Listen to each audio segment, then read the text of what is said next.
Hello, my friends. It's Lauren Melton here, registered dietitian at Core Life in Odenton. Thanks again for joining me today for Eating Well with Core Life. Today, we are going to talk about how to reduce sodium in your diet, which is something that I think we can all benefit from. But before we get started, I want to remind you that even though some of our clinics are still temporarily closed, you can schedule an in-person appointment if your office is open, or still take advantage of our telehealth visits and track your progress using our app and remote patient monitoring program. So if you are interested in doing any of those things, which I hope at least one of those things applies to you today, you can give your office a call or send them an email and they will get you scheduled. All right, so we're talking about how to reduce sodium in our diet. So when it comes to sodium, we're always trying to decrease it. It is true that your body needs a certain amount of sodium to function properly, but as Americans, our diet is often really high in sodium, and we can consume up to 50% more sodium than is recommended. So diets high in sodium can wreak havoc on our bodies and can cause a variety of problems, like an increase in blood pressure and other things like that. Additionally, foods that are high in sodium can often be high in other things like saturated fat that can cause unwanted weight gain, heart disease, a plethora of problems. So today I'm going to talk to you about just subtle ways that you can cut back here and there. So number one, use fresh rather than packaged meats. So fresh cuts of beef, chicken, or lean pork contain a little bit of natural sodium, but the content is still much less than the hidden extra sodium that's added during processing in things like your really processed meats, bacon, ham, deli meat.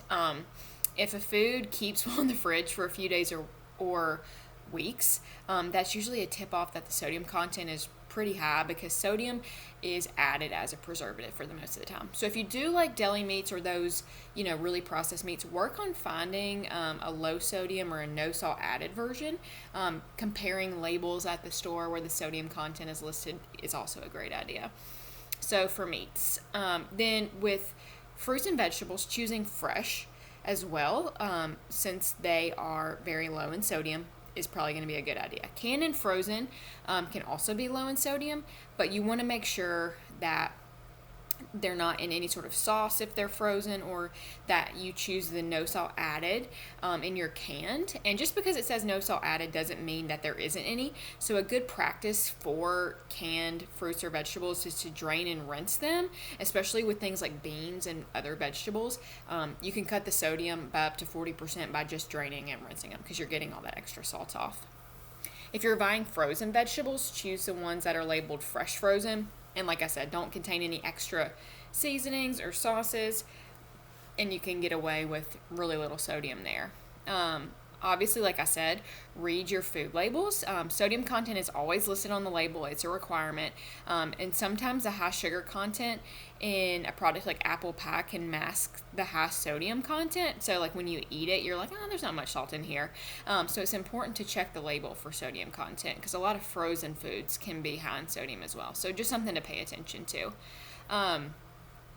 Comparing, like I said, with meats or with your deli meat, comparing various brands of the same food item until you find the one that has the lowest sodium, because it really just depends on the brand how much sodium. Combining lower sodium versions with foods of regular versions if you don't really like the taste at first of low sodium, because believe it or not, your tongue will adjust. So salt preference is an acquired taste that can be unlearned, but it takes about 6 to 8 weeks to get used to food with much lower quantities of salt. But once it's done, it's really difficult to eat foods that you once ate that were really high in salt, just because they'll taste way too salty to you. But until you get to that point, try blending them, the regular with the lower sodium, just so you can kind of start getting used to that and you're not quitting it cold turkey. You'll get less salt over time and probably won't really notice much of the difference, because like we said, your tongue will adjust. This works really well for things like broth, soups, tomato-based pasta sauces. Another thing you can do, select spices and seasonings that don't list sodium on their labels, like choosing garlic powder over garlic salt, and using other things to season your food other than salt. So onions, garlic, herbs, spices, citrus juices, and vinegar are all ways to get in some really good flavor without sacrificing a lot of sodium. The American Heart Association, I always recommend that, has some great recipes that are totally salt free. But be aware that some seasonings that you may not know have salt in them actually do. Like lemon pepper usually is going to have some salt in it. So just be sure to check the labels even on your seasonings, because that can be a big salt bomb as well. Before you go out, we talk about this all the time. If you're dining out, you're probably going to get more salt than you normally would. So do your research. Visit the restaurant's website.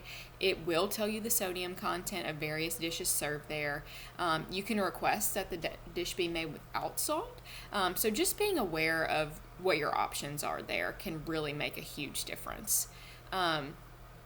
Beware of products that don't taste super salty but that do have a high sodium content. The one that sticks out to me the most a lot of the times is things like cottage cheese.